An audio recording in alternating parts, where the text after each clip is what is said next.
Hello to all the Atlanta United fans. My name is Jurgen Damm, and you are watching Scarves and Spike, an Atlanta United podcast.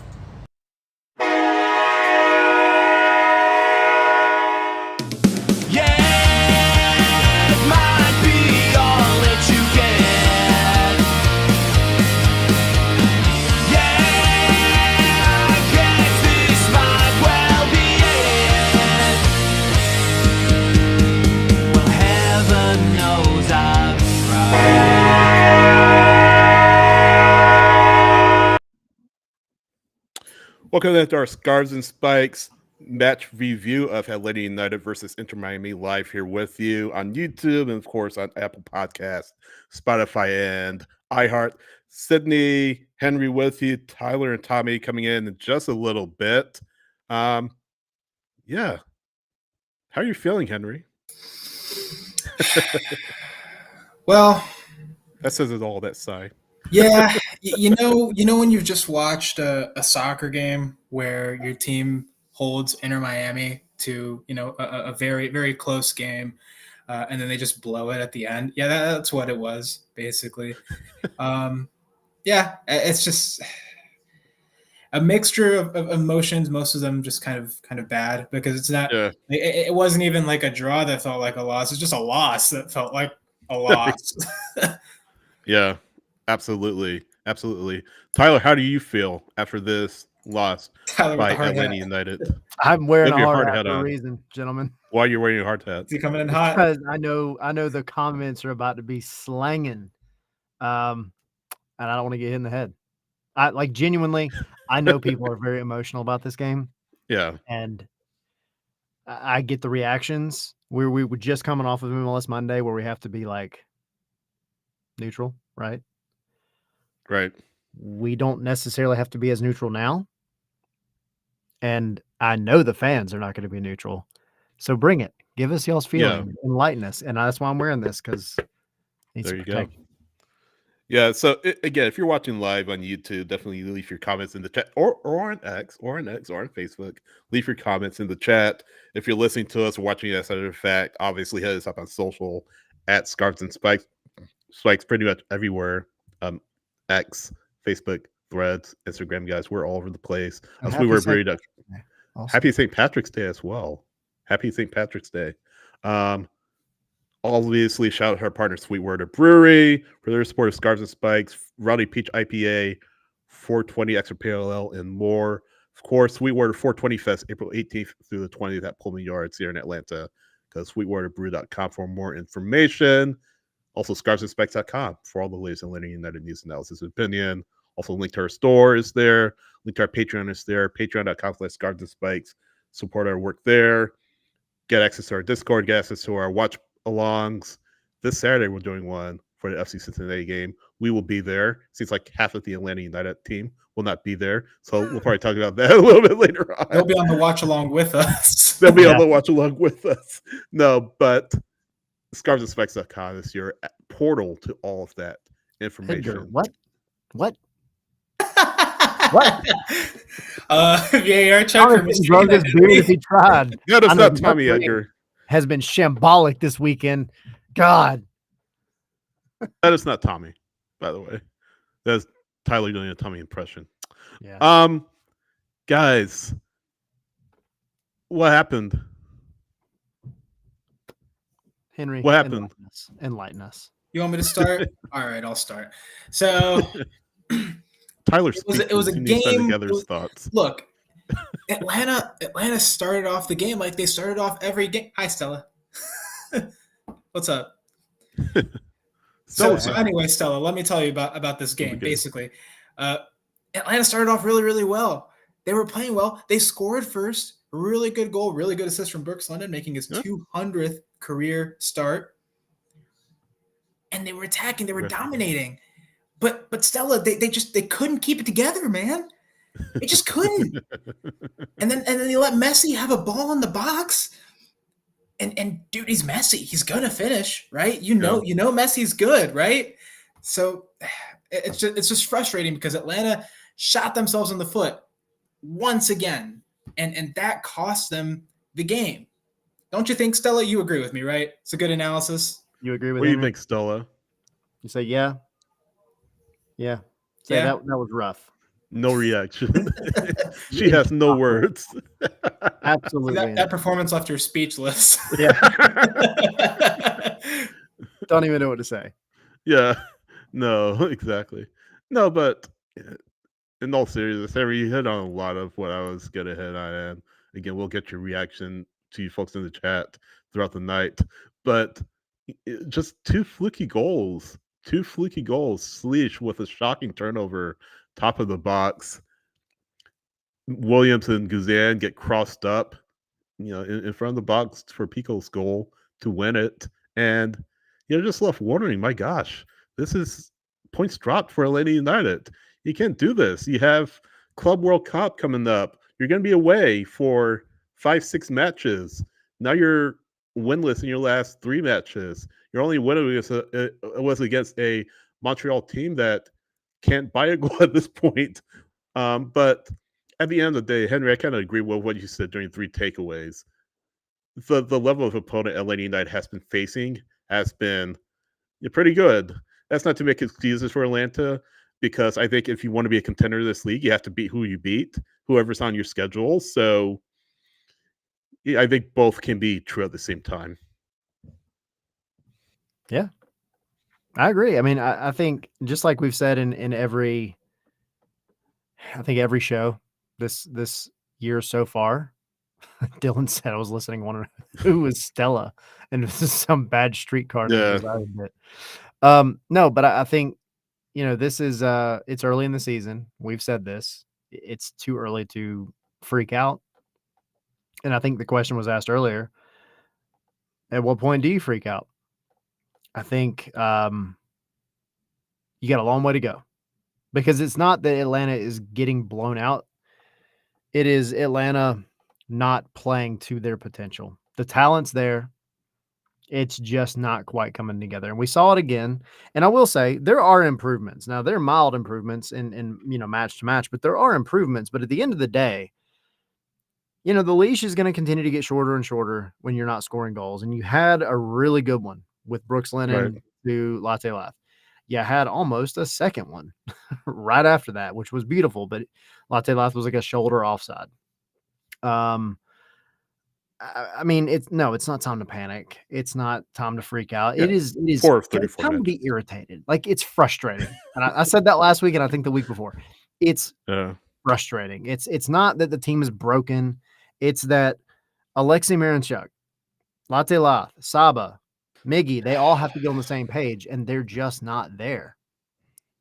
Can we talk about Miranchuk, guys? We're gonna have. Yeah, well, let's talk about Miranchuk. Can we talk about Miranchuk? Hot button topic of the week. Look, y'all. He is on. Go ahead. We said this in the press box. I think he's gone from fraud watch to fraud warning at this point. Oh gosh. Yeah. I'm coming out swinging. You said it. I'm coming out swinging. Look, here's the thing. Tommy in here, by the way. Where's Tommy? Tommy, get in here. What's up? Hola. Look, buddy. Look. Is this an intervention? Did I just walk into an intervention? What's Not quite. Okay, yes, it is. Henry's if Alexi's watching. Alexi, look, buddy. We've been giving you the He's benefit He's of the coming doubt. on? I wanted to give you the benefit of the doubt going into the season. Because you know what? Garth said, we're building the team around Alexi. We're building the team to, complement his strengths. And what are his strengths? He's a through ball artist, right? Okay, so you get players who can go at pace to get in behind, to get on the ends of his through balls. But we haven't seen that yet. The whole selling point of Latte Lat was he's freaking fast. He can get behind these back lines, and then he can do the rest. Well, we haven't seen that play happen yet. And it's been 4 games. And we've gotten 4 close. games left last season, though. We've gotten moments, we've gotten moments where, they've had the space, and then, the run was off or the ball was off, or it didn't happen. And it hasn't happened. And then we go to this game, and I was tweeting, I'm like, this is a game where Miranchuk can really show that he is worth it, that he was worth the $13 million that Atlanta paid for him, the DP slot, that he is the right guy for this team. And he didn't do that. Yeah. He was very extremely poor in midfield. There were some bad giveaways. There were some very poor choices he made. Just a lack of creativity. And in the Discord, I think it was last night or this morning or whatever that I said, like there was a black hole at the number 10 spot because he's not that guy. He's not the creative force you need to make the rest of this attack click. And so that's my frustration with him. In a game this big, you need to be so much better. There's no excuses anymore. You've been with this team for what, 6-7 months? You've had a full preseason with this team, and it's a team that is built around your strengths. What else does he need? I'll say this and kind of encapsulates what a lot of fans, I'm sure, are thinking. Odette, friend of the show, tweeted out something that Alexi is doing a lot of things that Marcelino Moreno got grilled for. And Henry, you said the words black hole. I said it in Discord as well. Literally said that last week. Like he got murdered here for the same kind of stuff. Yeah, I mean, just the attack guys just goes nowhere with him in control. I mean, he's a square peg in a round hole, and I respect Garth Lagerwey. And, hold on, let me back up. This was a signing that was made with Carlos Bocanegra in charge of the scouting, not scouting, but essentially your CSO. So potentially your final parting gift from Carlos Bocanegra, or at least one of them, is a $13 million number 10 that isn't doing what he's getting paid to do. And it's just where attack's going to die when it comes to the Alexi Miranchuk. It's disappointing. It's frustrating because not just the money you paid for him, but just the impact that he has. That's not to say he has zero impact on these matches. He does have an impact, but it's not enough. It's not enough for a player to be having been brought over for $13 million from a European league, a respectable European league, respectable European league, on a DP contract to be taking up a spot where you can have somebody maybe for half the price, a quarter of the price, to be delivering more production than he is. It's from a team that's one letter away from being Atlanta. Yeah, exactly. It's frustrating. It's disappointing that we're still having these conversations about Alexi Miranchuk. I was willing to give him the benefit of the doubt, especially, given sort of the form that he had the last season. He was pretty good, but we don't need Alexi Miranchuk to be pretty good. We need to be a much better than pretty good. He's making too much money to just be a pretty good or an average player. He's the number 10 of your team. You need him to perform. You need him to make passes in space that anybody needs to make passes in space too. I mean, Saba's on the left-hand side. He makes a pass to Saba. I mean, it's too wide or it's too short. Like, it's just stuff like that. It just frustrates me about Alexi, and it's just so disappointing. And maybe he needs a loan out to get his head straight, because he's just not cutting it for this. A loan to Pineda Island. A loan to somewhere. I want Tommy to jump in. And I hate to. And sorry, Tommy, I'll let you jump in there. I hate to rip a player like that. I don't like to rip players, but if you're getting paid that much money, you gotta put up or shut up at this point. Well, here are the options really quick as Tommy gets in. You can loan. All right. That's a possible option. You can put Tommy's Pineda Island. That's an option. Or I've seen some people nuclear. This is where we're getting into the nuclear options. You can buy them out. That's not happening. That's one heck of a buyout. Or you and this maybe is part of the Pineda Island thing, but you bench him and then you rearrange things a little bit and add Miggy as the 10, and maybe you move Saba back over, put Shande or Edwin on the left, whatever. There's options there. And I guess the fifth option is like Alexi just has to show better than he is. Anyway, Tommy, welcome. Are you sure you're not all rushing into things? You've been waiting on Wow, Tommy. You sound like a Pixar character, Henry. Yeah. Are we wrong about Miranchuk, Tommy, or are we? Right. No, I was What are swearing your at the thoughts? I wasn't swearing because I was on the Battered Herons watch along, but in my head, every time Slish and Maranchuk touched the ball, I was frustrated Were you with both of swearing in them. Russian or Polish? I don't know those words. He might have been. I'm Irish today. I've heard a lot of swear words while I was out. Right. It's frustrating. It is, and Yeah. for weeks, been defending him and saying he's going to have a big game, and it just hasn't happened. And there's a lot of confusion with Miguel Almiron and Marinchuk and what they're doing. And they're just kind of, are they trying to fuse into each other at certain points in the game? Like if they run into each other, do they form the super megazord and then all the assists start coming? You don't know what's going on, and that's extremely frustrating with him. There's nothing that's going to happen this season. I don't think he's going to get loaned out in the summer or anything like that. I think he's going to be here for the rest of the year, but after that, I don't know. If I mean, he's right? gonna be here the You rest, don't think he's going to be gone in the summer to No. any of what you're saying.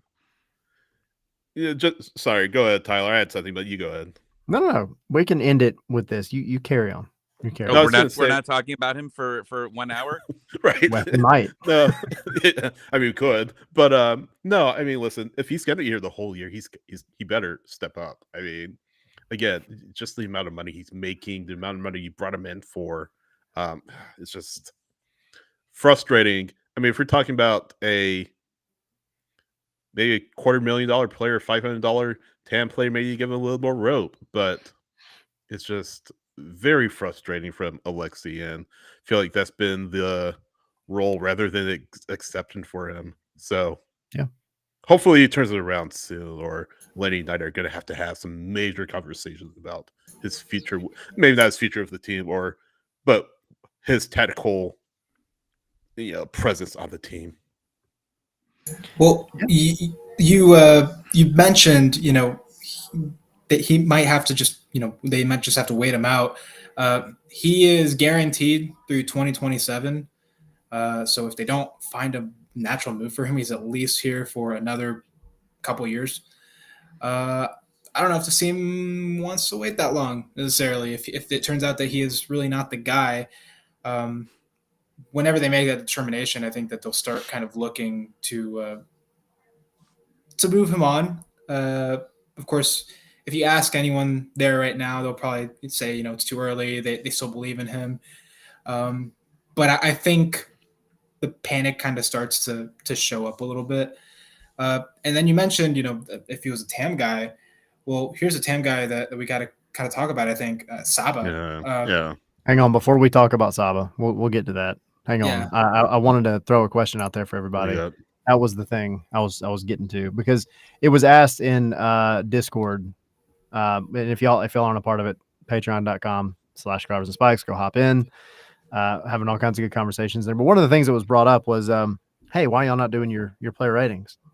And we're not going to bust out the whiteboards necessarily, but my question to y'all is, because I have FOTMob pulled up, what would you give Alexei Miranchuk on the day yesterday out of 10? You can use decimals and smiley faces and whatever else you want. What would we trying to give him, guess- or what does? No. What do FOTMob you you give him? We can give FOTMobs later, but what do y'all give him?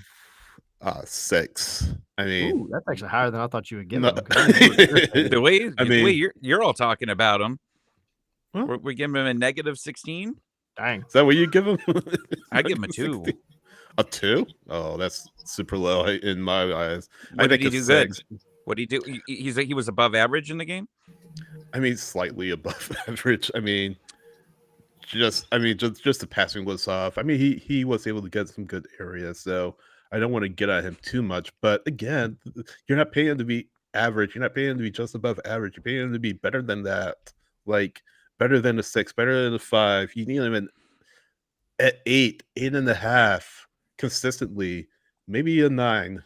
But I mean, he's making too much money. You brought him over too much money to be putting in 6 performances or 5 performances or whatever FOTMob has for him. I'm sure Tyler will reveal. Yeah, I mean, well, Dan saying 5, Milan saying 6.4, Isaac 4.5, Kareem 4. Henry, what did you have? What do you think? I was going to say 4. Yeah, it was just a bad performance for him. I was going to say 5. Tommy, are you sticking with the 2 for real? Maybe 2.5. Okay, 2.5. This man got a 6.8 on FOTMOB. And I think this is what I think people. I know. Well, this is what people get frustrated about because the eye test, I think, kind of shows like it's just not clicking with him and the team. The stats are there. He had a shot on goal. He had a shot, another one that wasn't on goal. I mean, he won a couple duels, lost a couple. Like the stats are there, but the eye test is not there. The eye test is showing that he's struggling to connect the midfield and the back line with the attackers. And right now, like, I think that's what folks are seeing. Hey, look at that. What is that? Is that a pancake? What are you eating, Tommy? I Uber eated a grilled cheese. Oh, nice. And when I mean Uber eated, I woke grilled cheese. Well, I woke up from a nap and said, Tina, make me a grilled cheese. Wow. It's been a long day for me. Not an ad, by the way, for Uber Eats. No, if you want a sponsor, I wouldn't mind it. It's Tina Right. Eats. It's Tina Eats. Gotcha. There you go. She doesn't Is need this the same sponsorship. Tina that you have on Pokemon Go? No, not that one. I got in trouble for that. I don't know. Anyway, there's Mirchuk. You were about to. I have open one up thing the more. conversation. Yes. Go ahead.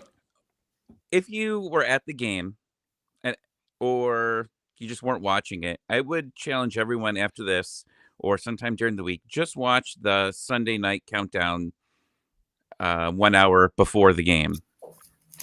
They talked a lot about Miranchuk, and then they also talked about some other things. There was a great Miguel Almiron interview there. Joseph Martinez makes a appearance. Spoiler, apologies. Also learned out that Miguel Almiron bought a house right next door to Garth Lagerwey. That was fun there. But they talk about just very similar to the interview you guys had on Wednesday. It was there, but Dax talked about it and said they just need to keep giving him the ball more, gain confidence with him, praise him, do everything you can. So we're doing the opposite of what Dax is saying. I mean, for us a to little do. kid. I don't know, but if I would want everyone to go and watch that, because I thought it was some very good conversations. They showed some video of him as well. But I mean, like one of the passes that they had, I think, was just he should have been passing it forward to Miguel Almiron, and instead it went to he just made the safe pass. I mean, it's not getting better, but one of the questions asked was, is it just he needs time? And like you all said, he's been here for a while, and Dax definitely seemed like he was like, we've seen it, like he can do it, but it's just not consistent here. The flashes are there.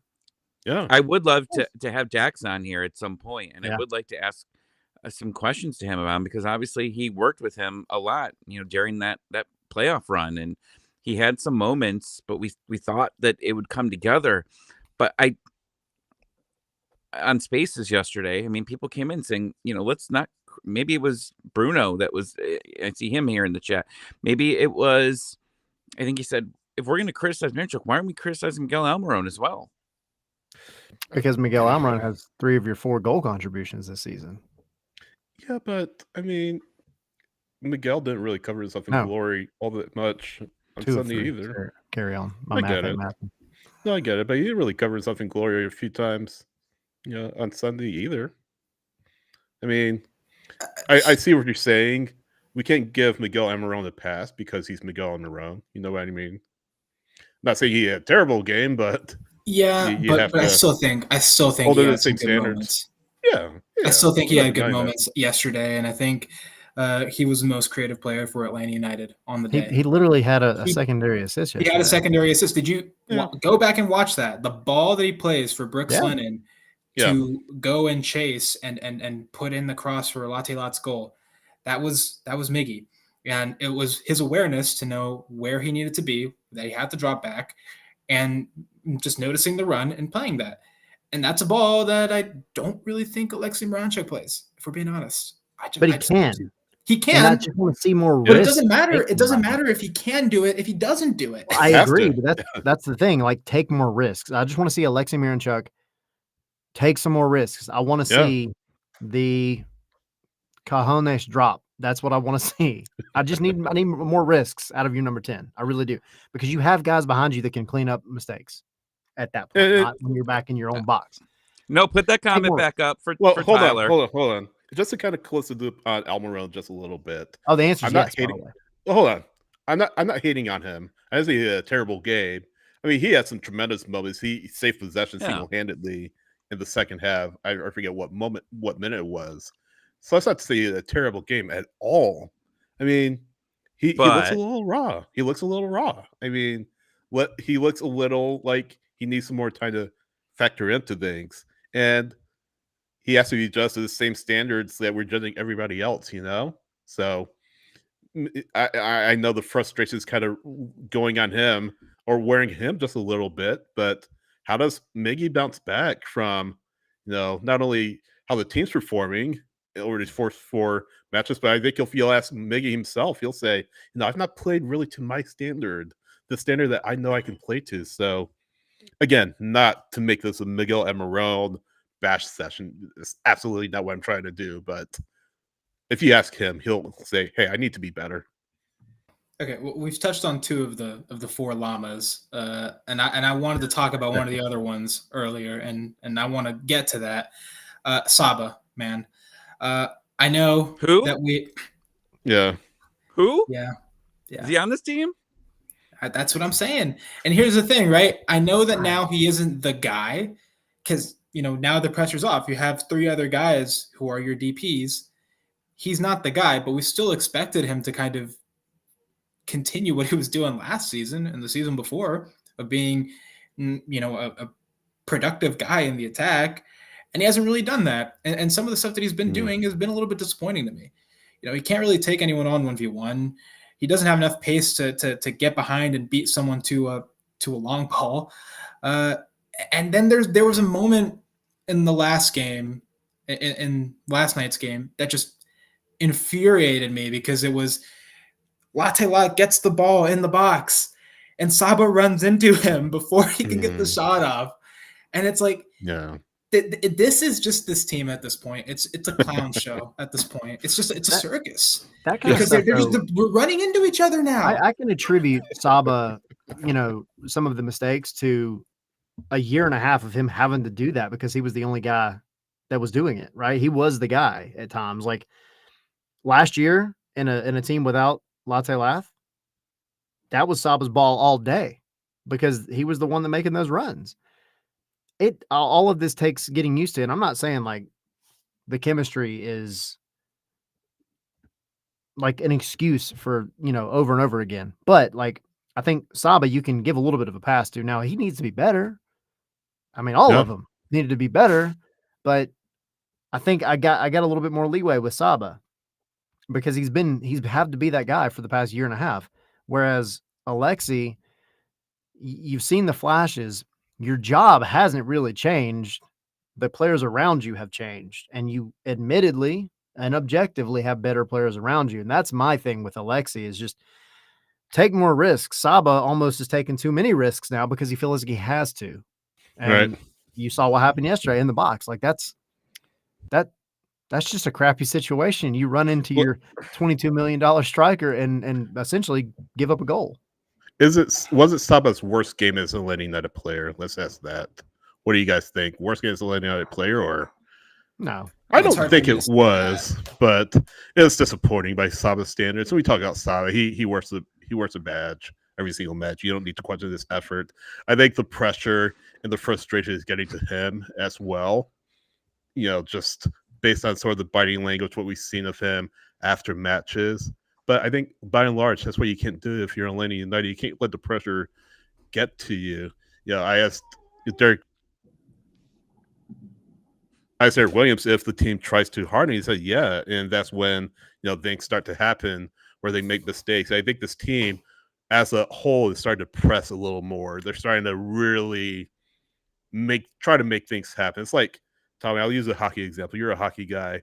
The terminology of hockey is you grip the stick too tight. And I think Atlanta United, to some extent, are doing the soccer equivalent to that, of gripping the stick too tight, or in baseball, gripping the bat too tight. So they just need to, in some respects, play pressure free. They gotta be a little loose, not in the sense of, hey, we're just going helter skelter and try to do whatever they want to do. They just need to stick to what they know. And like Derek Williams said, once they get away from that, they start to really go downhill. And he said, in his words, that's when they look bang average.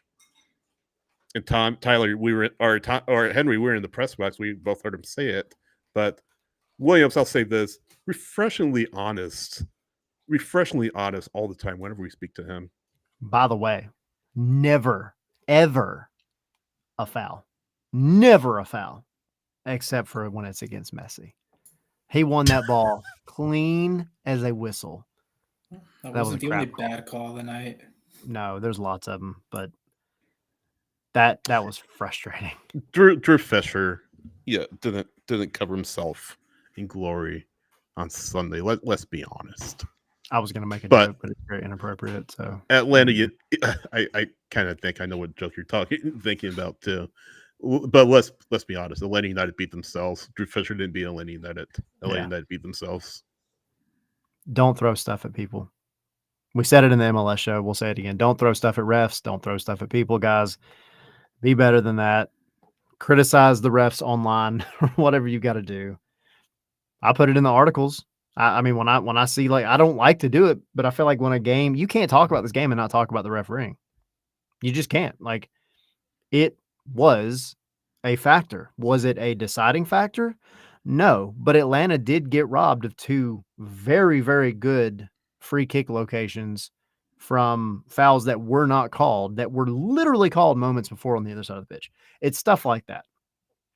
Potential red card with, Alba grabbing Slish by the throat, things like that. And I know the Miami fans are whining about, somebody getting kicked in the face. I genuinely didn't see that replay. I haven't seen it to this day. Like, there's been lots of talk about it, but I've yet to see it. So I don't know. I'm not saying it didn't happen, but it wouldn't surprise me with the way that the refereeing went yesterday. Anyway. Yeah. My soapbox. Tommy, I thought you were going to say something real quick. I understand the frustrations just in general of this team right now. And everyone's blaming every player. I mean, Slish deserves a lot, a conversation as well. Just not even for this game. I think throughout the season, I think he's just been kind of meh.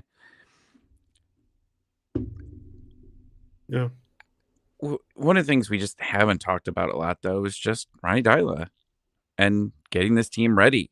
And what is he going to do to fix this? Now, this week coming up, we'll get there of the disaster it's going to be with that. But he didn't start off great in New York FC. I was just looking up to see, and like, granted, that he came in 2020. And COVID was a shit show for everyone. But he started that season. Want to pick out numbers? He was 2-6 to start his career at New York. I don't remember what the team was around that time, but he's got to be able to figure all these guys out here. And you used a hockey reference, Sydney, and I like that. But the hockey reference I was going to use is when you. Someone said they can't hear me. I can hear you fine. I don't know. Oh, okay. All right. Someone can hear me. That's all that matters. Maybe Matt's just tuned me out at this point.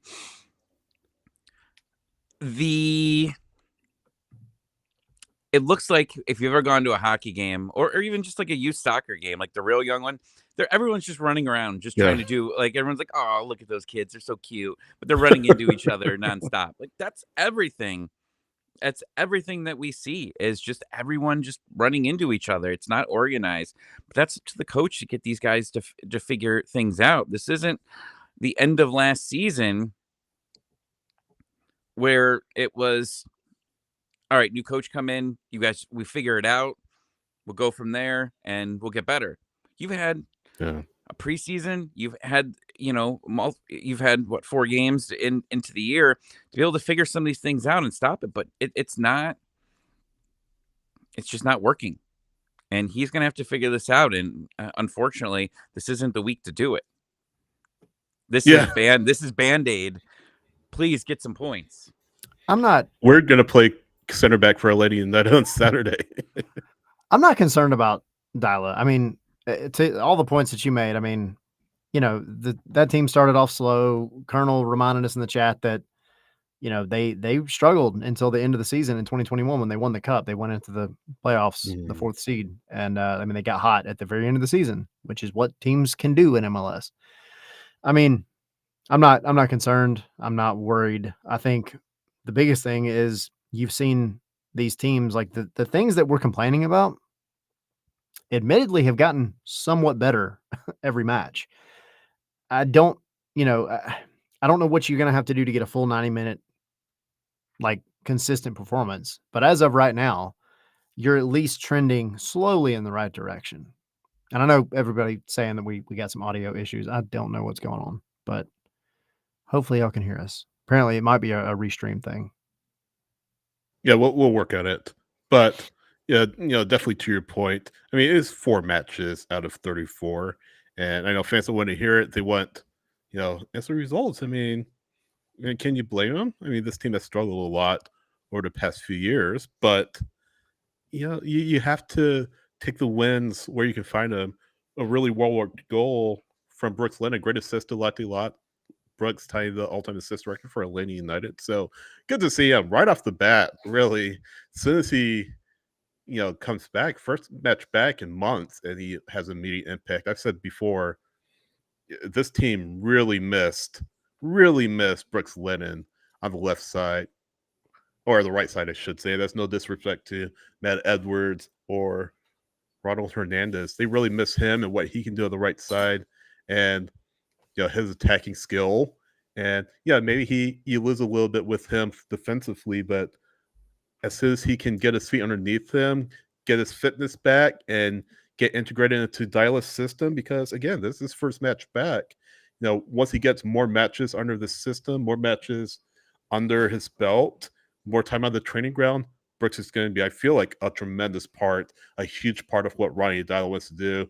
And Henry, you've written about it several times, the wing play that Dyla prefers with his attackers. I think, again, Brooks is going to be a big part of that. So good for him getting the assist right off the bat. But again, take the good with the bad. It wasn't all bad. Of course, his result dropped at Mercedes-Benz Stadium, where you can ill afford to drop results, especially since you'll be away from there for several weeks in the summer. But good on Brooks. Good for Brooks, and good for Latte Lots for getting back on the score sheet.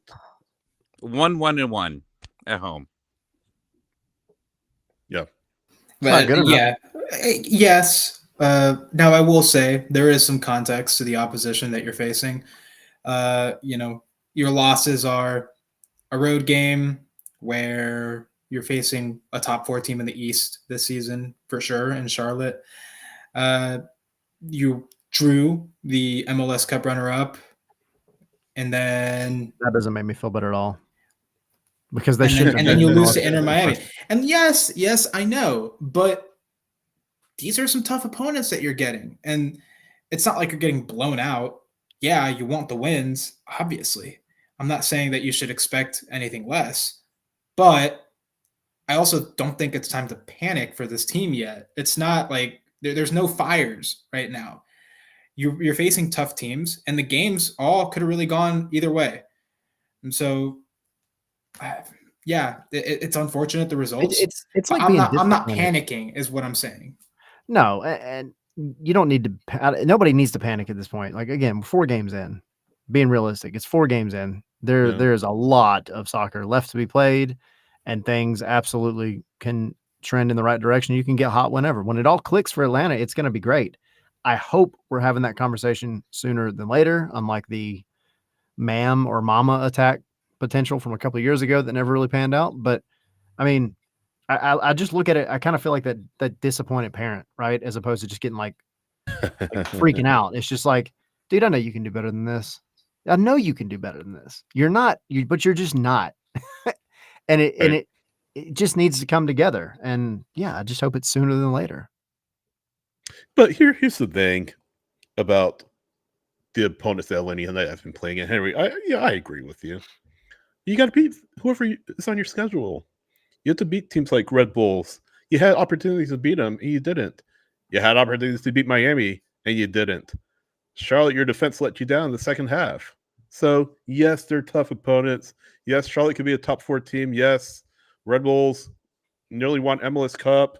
Yes, Miami has Messi and friends. But at the same time, this is your schedule. This is who you play. This is who you have to play. You have to win, especially at home. This was a fortress for this team.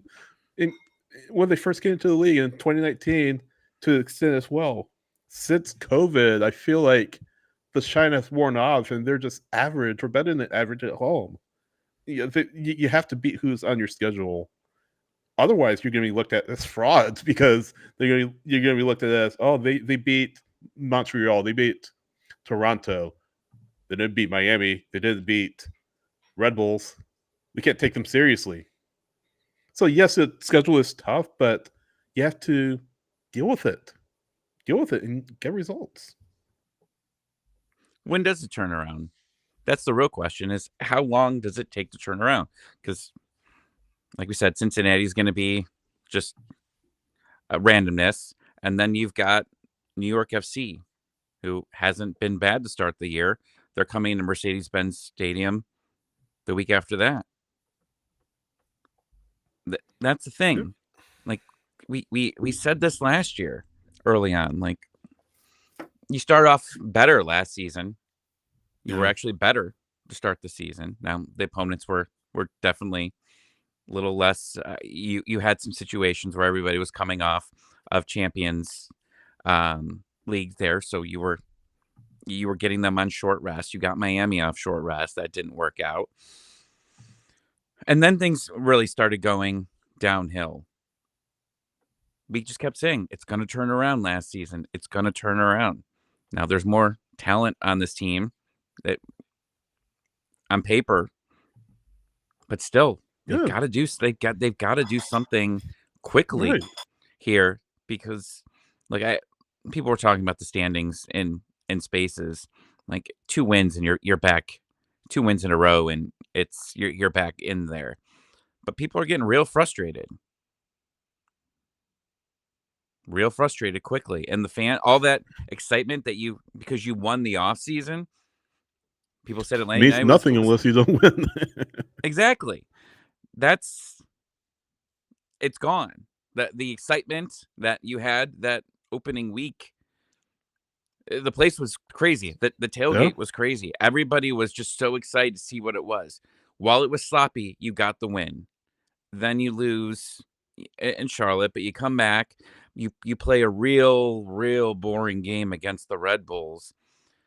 People forgive that, and then you've got this real big game against Miami, and while it didn't look bad, you just couldn't. You lost it in the worst possible way, right at the end. Yeah. But I look at this 2 weeks later. Sorry, 1 second, Sydney. I did not know that the top section was not open. I guess I've just missed that for the Miami game, and that was, I think I said last week, and I don't think, did any of us know that?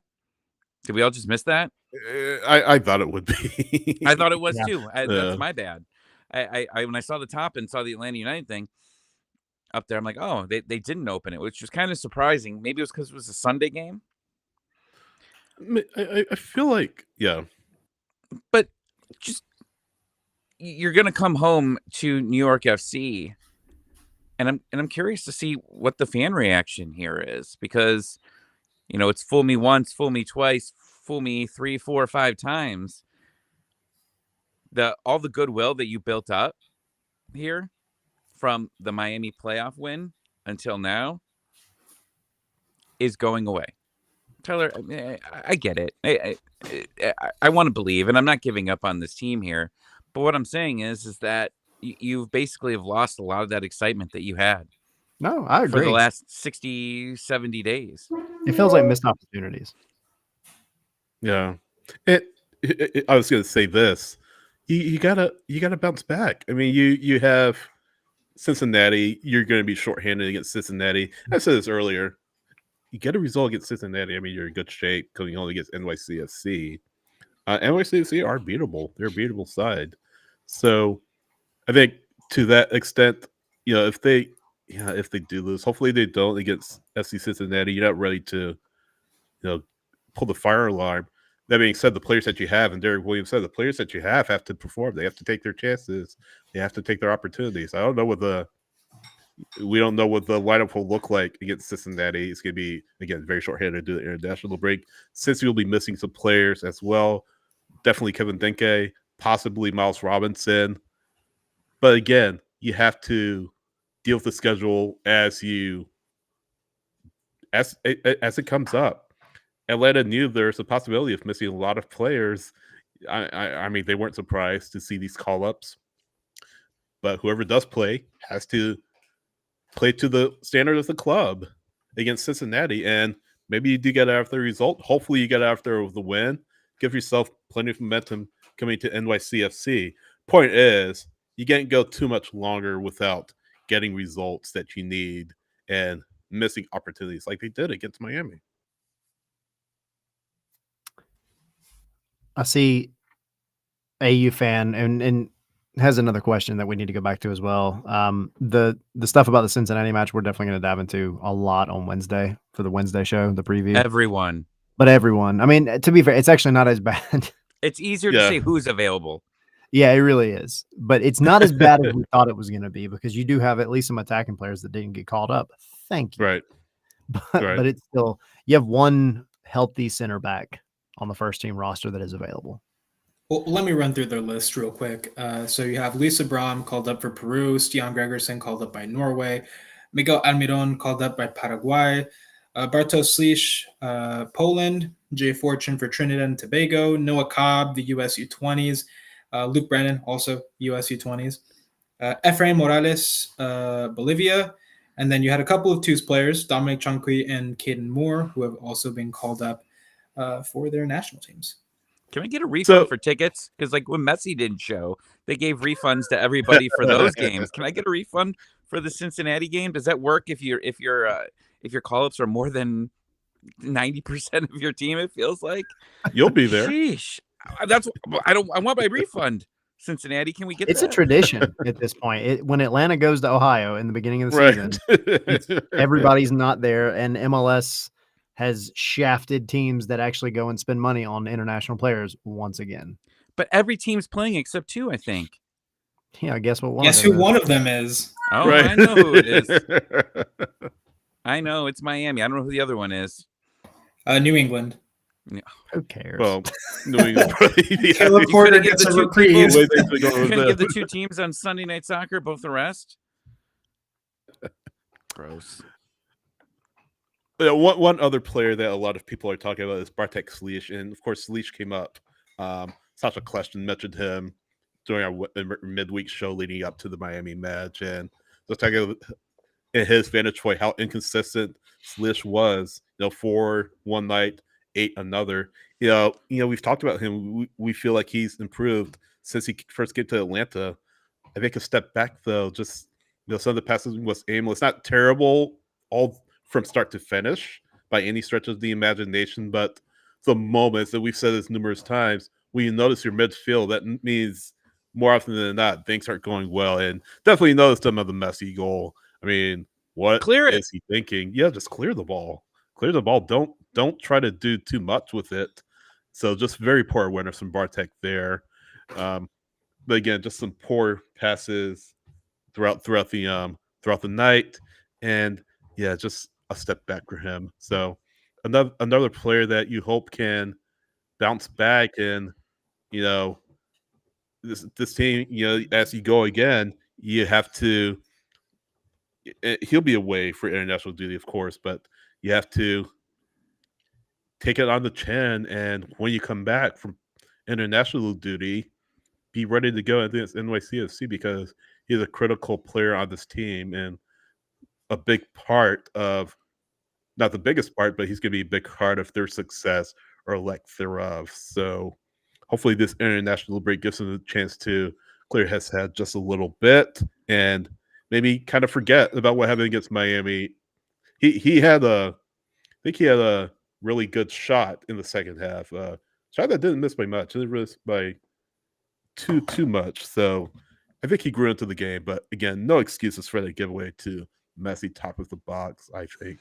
It's frustrating too because it happened last year in the playoffs as well, and I think I give Slish a little more leeway than maybe most people do, but like you just got to be cleaner.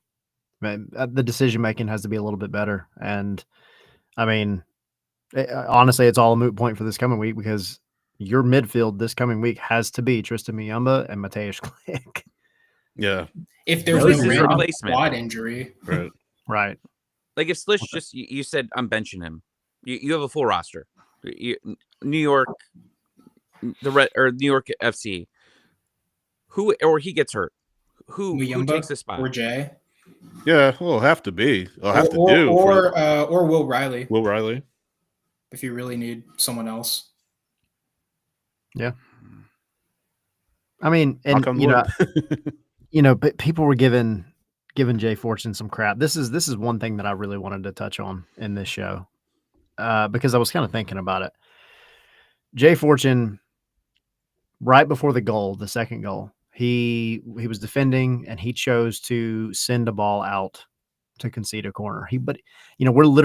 We in this conversation have just said, Slish, clear the freaking ball.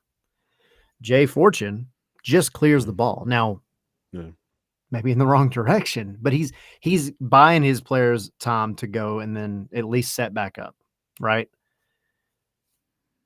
In that sequence, I watched Brad Guzan get pissed off at Jay. He threw his hands up. He's giving him an earful. Yeah. Jay's like, what do you want me to do? Like, I'm sure that's not what Jay wanted to do, but Jay didn't take the chance. He didn't take the chance with guys like Messi floating around the box. And then Atlanta gets scored on off of that corner that he conceded, and everybody's blaming Jay when you had three players that failed to clear the ball and then admitted right after, like, well, I could have cleared it, but I thought my goalkeeper had it. And it's like, it's a comedy of errors. It really is. And it's one of those things like, folks are trying to find somebody to blame. Like, if there's any team that you don't want to fiddle around in the box, in your own box against, it's Miami. And so, like, I'm not super, like, some of his decision making in that very short time he was on the field, maybe a little bit questionable, whatever. I'm not giving that goal. I'm not blaming it on Jay Fortune. I'm blaming it on just the poor communication and the chemistry that is yet to come together for this team on both sides of the ball. Because that was a stupid goal to give up, a stupid way to lose 2 points. It's my little rant. Yeah, I agree with you. I agree with you. So I do have a question for the three of you. Who was Atlanta's man of the match? Back-to-back weeks, Miyamba. Latte laugh. Sydney? Yeah, it has to be Lefty Lot. I mean, at least he scores for you. Because I think Miyamba still had a couple of mistakes that he just didn't get punished on either. Right. I mean, he wasn't bad. I still think he's playing way better than he did last year. I'm enjoying watching him right now. I think he's been playing real well. I just said Miyamba because I wanted to bring him up because we haven't brought him up at all here. Maybe you guys said before I jumped on, but when he came in, everybody was so excited about everything that he did for a couple games, and then it's slowly started going down. Last season was terrible, absolutely terrible from him. And these last 2 games, he should have. I mean, he should be the backup. He should be Klich and then him right now. And obviously, Ronnie feels that way about him. I mean, Jay started in Charlotte. Yeah. And who has started since then? Muyamba. Yeah. I was going to say I wasn't too impressed with Muyamba, but Tyler said, there are a couple moments that he wasn't punished for. Yeah. So that kind of takes the sting off of it. But I mean, he was okay. Okay. The keyword being. I thought he was good. I thought Mayumba was good. I thought he was a very good forward moving guy. He was helping connect a little bit. But there are instances where, some of his stuff is poor. He tends to make some very long switches that are low to the ground and they get cut out very easily. So that's something that he has to work on. The long switches aren't bad, just that if you're going to make that long of a switch, you might want it, up in the air a little bit where it's not as easy to kind of cut out. But yeah, I mean, I like him so far. If we're looking at this team's midfield in these first 4 games, I'd say Mayumba's probably the best one so far. And that's because we haven't seen enough of Cleach. We've seen one game of Mateus Cleach. And I'm sure that once we see him a little bit more, if he can get on the field, then I think he'll perform a little bit more. That's why I'm interested to see. Hopefully he's available this Saturday. I think he will be. But him and Mayumba, I think that midfield will be very interesting to watch. Yeah, that's intriguing. What would y'all give him if you were doing player ratings? Mayumba? If had he scored that one that hit off the post? Ooh. 10. If he'd scored that 10. Right. Yeah. But what number? Keeping in mind what you gave Marinchuk. I'll give him a solid 7. Okay. I was just gonna say 7. Yeah. 7. Okay. I can get on board with a 7. I was gonna say maybe a 6.7, something like that. Whatever, close enough. Fight Mob gave him a 6.4. So you rated him lower than Miranchuk? Lower than Marinchuk, yeah. And then while we're on it, what about Saba? Because we all Saba? yeah. Saba, I'll give him maybe a 4 or 5. Ooh, okay. 6.2. Okay. Tommy? 5. But I'll someone say that's 5. watching that game might just be like, "Oh wow, he's so fast." Because there were a couple points where he was flying. Yeah. Yeah. So With does he get a with plus no 1 end product. for his speed on this Yeah. this number? A couple extra What's points. the number? I was going to say 5.5. Fight Mob gave him a 6.1. I was close. I said 6.2. You were very close. I was right there. Lowest rated player, just FYI. I don't know. You'd never guess this. Quick lowest? thought. Not Lowest Gazan, rated- is it? Huh? Who, Not Pedro? Gazan, is it? Not Pedro, not Gazan, Lennon? not Lennon. Lennon was tied for number 1 with Latte Latte at a 7.6. I was going to say, because you said can't believe it. which is kind of Gregerson? weird. Williams? It's kind of random. Steon Gregerson. Gregerson? Gregerson. Wow. I thought Gregerson was 5.9. good. 5.9 for Greg. Yeah. What? I think the yellow card definitely took some points in their, whatever their formula they use. But yeah, he had a 5.9. Derek Williams only had a 6. Brad Gazan had a 6.1. I thought Derek Steele was Williams' the best defender. face on that goal, that first goal, what he did to Slish, whew, that's like, I was scared for him. Like his eyes looked like they were going to jump out of its sockets, and he was going to do a fatality. I did not like that look. Like I've seen Brad be disappointed and yell. Derek though, He gave him the Like- death stare. yeah, Right. people were like tweeting about Williams, and like respect for what he was in desperation mode at that point. I saw some people tweeting about like the guy was in desperation mode. He shouldn't have been put in that situation anyways, but he tried to do what he did, and you're going against the best in the world, and you lost.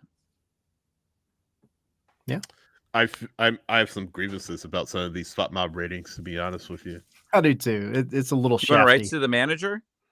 I want to see Are- the manager. Are we going to care in it that we're going to do? We have a little bit of sway. Our articles are on Fight Mob. If you didn't know that, our articles are on Fight Mob, everybody. Yeah. So there We you should go. be like the Eminem video stand where we're just writing to them, real angry. The storm's coming in the background. Yeah. So how do you guys feel about Cincinnati? I mean, we'll talk about that obviously later on in the week, but of course, plenty of players missing for Atlanta, some for Cincinnati. Guess what's your first kind of thought as you kind of look ahead to that match? Okay, wait, I got this because see, it's funny because Atlanta has one available healthy center back for this game, but so does Cincinnati. So literally, here's my proposal. Okay, look, the two clubs should have a gentleman's agreement. One center back, and then you just do the old like 1-5-4 or something like that. Just all offenses. Just screw defense. Make it a 12-goal game. Just make it the most entertaining soccer game you possibly could. Steal the show. No more Sunday night soccer. We're talking about Saturday. What time is this game? Saturday night soccer, Saturday afternoon soccer? In the afternoon. Saturday afternoon soccer. There you go. Game one of the weekend soccer. Make it, start the week off with a bang. In all Hopefully seriousness, not literal big. In all seriousness, though, I this is a game that could go either way. I know, like, on the Atlanta side, we're kind of overreacting. It's like, oh my gosh, so many players are missing. Since he has a few key players out too, Kevin Denke, for example, he's going to be out. He got called up for Togo. And as we just said, several parts of their back line are going to be out. There's probably a few more that I just haven't really checked, but they are going to have some guys out. So it could be a drunk uncle fight. Like, I don't know what to expect. So, but I wouldn't count Atlanta out yet. Something weird could happen there, and they could win. Actually, MLS, something weird can always happen. Well, yeah, I think out of like the past few years, out of all the games going into international breaks, where I'm like, this is some bull crap. I actually feel a little bit better about this one, all things considered. Mostly that the other team has a lot of call-ups and crap going on as well. So, first goal wins or what? I mean, how do we feel about it? Atlanta has an attack that's still going to be here. If they can get fed, they're going to go against a weakened Cincinnati back line. And Atlanta, though they're missing a lot of folks, at least like you can make this a shootout possibly and just go score more. You need a game to unlock your attack, and this could be it. I'm looking at Silva in this game and saying he's someone that needs to step up. I mean, poor Mascara going down there. I mean, he would be good for. You're running out of options on the wing right now. I was thinking, but Silva, this is an opportunity for him to be able to come in and possibly start, score a goal. You put Saba back on the right. Yeah. And put Silva on the left and go back 2023 style and see what happens. No. I mean, you have to make a few tactical changes because of your unavailable players, right? We have to see. I hope it's like a 5-4 game. I want some fun. I would take the over in this game with what you might have. I mean, it could be real bad and be a 0-0 game, but I don't see that happening. I see some chaos happening there, and it should be fun.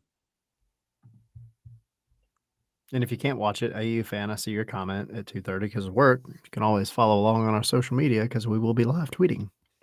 And Blue Sky. And isn't there a watch along? And there is a watch along. Yes, there is for our patrons. Patreon.com/Scars and Spikes. So join these guys. I'll hop on at half. From the stadium. I got a 4-hour drive there. At 8 a.m. I'm leaving. 8:30. Okay. I was like, the math doesn't quite make the math wasn't mathing. Yeah. I was like, you're coming in hot, buddy, but right. You're not. I got a couple hours before. We're staying the night. We're gonna enjoy the Cincinnati breweries afterwards. Nice. They got a lot of them. Yeah. It's so many. I've already done St. Patrick's Day today. It's been rough. It's been a rough day. Rough weekend, admittedly. Right. No kidding. Well, what do we got? Anything else? No, definitely come hang out for the watch along. This is our first one of the year. Yep. First of the season. So, but definitely a fan favorite for all y'all that did them last year. We appreciate it. They're a lot of fun, man. They're us hanging out, watching the game on, essentially a Zoom, and everybody's having drinks, chilling, talking about soccer, talking about whatever. It's just a good time, man. It's like being in the bar with your friends watching a game. We're on it. ask us questions, talk to us. Promise we don't bite. We literally just have conversations just like we do right now. Can't bite on Zoom, by the way. I mean, you could maybe. But if you're Luis Suarez, you probably could. Yeah. Right. Those teeth, are you kidding? Yeah. Real I'd quick. bite too. Real quick. Obviously, follow our audio feeds on Apple Podcasts, Spotify, and iHeart. Also, some of the other smaller podcast catchers, follow us there. Of course, if you're watching on Facebook or YouTube, like, subscribe, share our content. It helps us out so much, guys. We appreciate those of you that have subscribed. I think we are almost at 1,400 subscribers. So thanks to every one of you that has subscribed. If you aren't, please go hit the subscribe button. At the very least, hit the like button. It really does help us get our content out to more people. So thanks in advance for your support. We really do appreciate it. Each and every day, win, lose, or draw, we'll be here. Always. We'll be a little sad when we lose. Yeah, we'll be a little sad. But do you remember we were excited when we got like our first subscriber that wasn't like someone that was related to us? Yeah. Now look at us. Yeah, you just see the number. Like when we got to 1,000, that was awesome. Yeah. It's truly appreciated. And we're leaving. Yeah. We were on the I don't remember what it was called, the Atlanta Soccer Network. Where was Network? Podcast Network. And we're leaving that this week, right? Is that so? Everything from here on out, Scarves and Spikes related, will be on our exclusive audio feed. So we are disappearing. If you haven't seen the tweet, there's a smoke bomb and we're gone from that. So we didn't disappear. You just need to go. Yeah, you're right. You need to go and subscribe to Scarves and Spikes. Yeah, just make sure you're subscribed to our podcast feed. That's the biggest thing. We're not going anywhere. Honestly, we're doing more content now than we ever have before. Just make sure you're subscribed to the right audio feed for sure. No, absolutely. Well, thanks everybody for joining us. We really appreciate your time. That was pretty good. Bruno said, "Was Henry born when you guys got your first subscriber?" Very funny. Oh, I got to tell y'all something about last week. I didn't get to share this. Yes, we do. Quick. I mean, look, this is a post credits type conversation. We can go ahead and cue the music. So cue the music. Yeah. Sydney's dog's hungry. Let the dog go eat. We heard it. That was what the Chewbacca noise was, Bruno, when you heard it. I know, because you can always tell whose background noise it is by who you look at everyone's eyes, and when they pop up and they look really aggravated, you know who it is. And I know it was Sydney. Aggravated? We're just the dog. Why do you need now? Who's he got? Last week we get to the tailgate, right? Let's talk about this. Walked out and we're talking about it. We went over to the tailgate. I met Henry over there for a few minutes. There was a running joke already because the first week, and y'all were there, Henry got carded at the tailgate to drink a beer. Well, I didn't know this. Then we get to the tailgate last week. You don't have to tell this part. And we're on our way to grab a drink. And we get waylaid by this guy and this girl that walk up and go, because he's dressed in his nice, semi-professional attire, looking like schoolboy Henry. And they literally come up to him and go, "Are you an effing Mormon?" And we were like, what? like Henry the Mormon's just walking around in the Atlanta United tailgate trying to spread the gospel. And this went on for like 5 minutes. And then to add insult to injury, we then walked right over to grab a drink, and he got carded again. His ID was shared with half the tailgate. It was beautiful. Do you have like the comic books, or is that the Jehovah's Witnesses? I got a story for Patreon one time about Jehovah's Witnesses. Oh yeah. They really tried really hard to come into my house one day. But I'll tell that story. That's impressive. They were two very nice looking ladies, and then they were like, "Can we bring my boss in? Like our leader in or whatever?" It was like a big snowstorm. I was gonna say it for Patreon, surprised I'm not.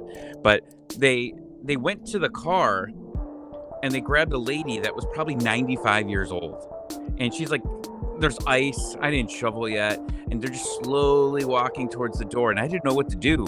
I'm like, I can't let all these people in my house. And I was just too nice to just be like, oh, yeah, just get out of here. Get out. So I just turned all the lights off. And me, my son, and my dog just hid in the back room like we were getting attacked. And they just kept banging on the door. They wouldn't leave. It was like 10 minutes. He thought I was in the bathroom. And then went and hid in your own house? Yeah. That is amazing. Yeah. Well, thanks guys for being on and listening to these incredible stories. Can you go 3 for 3 on getting ID'd? I'm really excited. Oh, Can we end the stream?